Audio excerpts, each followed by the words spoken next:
Hello everyone, this is Duan. In this week's video, I'm going to talk about what exactly is semantics in HTML, and we're going to talk about where you can use them, where you should use them, and where you should not use them. Okay, so let's get started.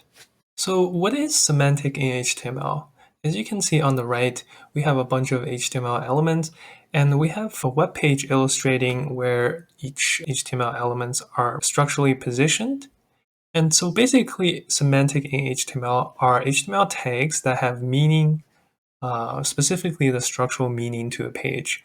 So for example, if you have a header, that will be the header of the page. And if you have a nav elements, so that means the content wrapped inside the nav elements are some navigation for your page. Semantics in HTML are HTML tags with a meaning. And also there are some non-semantic HTML tags you've used before, such as div and span. Usually, those semantic HTML elements are browser dependent in terms of styling. So if you're using Chrome or Firefox, some of the semantic HTML elements may look different in different browsers. They all have default style depending on the browser. Okay, so let's talk about where the semantics in HTML are used in the modern day web page. So first of all, they do play a role in SEO purposes, similar to meta tags from last week, because the semantics provides information about the elements on the web page. It does provide search crawlers information about which elements are the content, which elements are not content, such as navigation. So the search engines could determine which information are important on the page, therefore give user easier access to those information. The next thing is the accessibility. The semantic HTML are very important in improving accessibility because the assistive technologies such as screen readers use the semantic HTML elements to convert the information on the page to audible information to the user. So it provides accessibility to your web page by a lot. And the next thing you might not know about is that the semantics are used by some other user agent and used by some other web app as well. So if you have heard of Instapaper, it's a website that saves content from anywhere in the web page so that you can read later. They're doing this by looking at the semantics on the web page and determine where the contents are, therefore saving that content later for you to read. Last but not least, this is probably very common if you ever build a form for your website. You have probably used a lot of form inputs, and those are semantic elements as well. And they come with semantic properties such as name, value, some have a label. So those provides information for both the user as well as the developers, some information about how they function, what they mean in the page. Okay, so now we talk about what semantic HTML elements are and where they are used. Let's talk about when to use them. So the first thing that comes to mind is that they do improve the readability when you're trying to develop a website.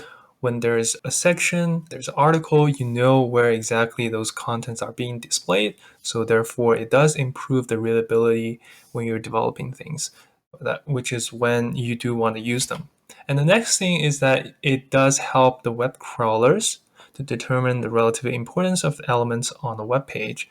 And therefore, if you do want your web content to be indexed and to be ranked by web crawlers, so definitely use the semantic HTML elements where you can. And also, if your content is targeting different group of audiences, you might want to add semantics as well, just to give that additional accessibility to different group of people so that they can read your content. Okay, so let's talk about when not to use semantic HTML. The short answer is that you should always try to use semantic HTML in your web content, but there are scenarios where they might not be worth it. So let's talk about those scenarios.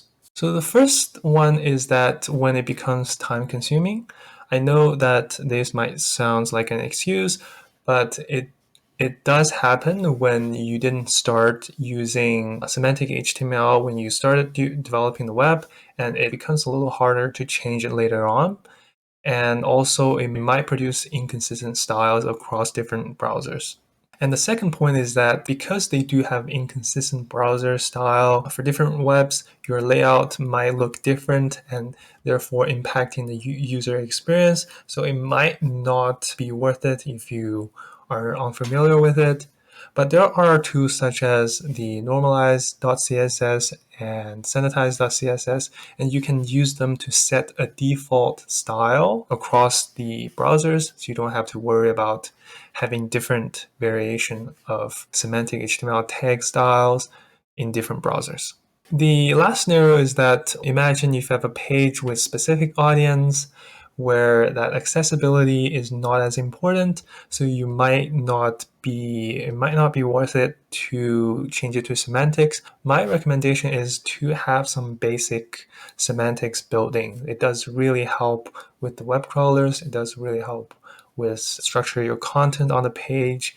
So things like the header, the nav, the main footer, have those included in your web page if you're displaying content, and make sure to have appropriate semantic tags for things like form inputs. Okay, so that's everything you need to know about semantics in HTML. I hope you enjoy this video. If you like this video and would like to see more related content, make sure to like and subscribe. If you have any questions, leave it in the comment below, and I hope to see you in the next video. Bye-bye.